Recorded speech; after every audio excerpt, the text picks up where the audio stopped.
Bugun sizlar bilan hamma byudjetdagi notebooklarni ko'rib chiqamiz. Studentlar uchun Asus model notebookimiz Celeron protsessor oladi.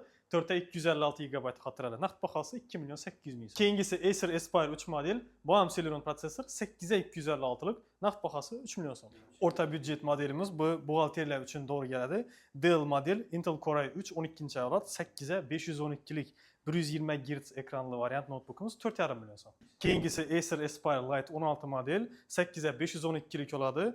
16 düymlü zaryadchik joyi Type-C ile olib keladi. Naqd bahosi 5 400 ming so'm. Yuqori byudjetdagi model notebookimiz HP firmasidan Ryzen 7 prosessorli 16 va 1 TB SSD'li. Bu dasturlar uchun, video grafika uchun hamda esa 2D grafika uchun to'g'ri keladi. Adobe Photoshop, Illustrator, 3D Max'ga to'g'ri keladigan model. Notebookimiz 6 200 ming so'm. Keyingi modelimiz MSI firmasının Intel Core i5 prosessorli notebooku. Bunda 8x512 GB SSD o'rnatilgan, video kartasi RTX 2050 4 GB bo'ladi.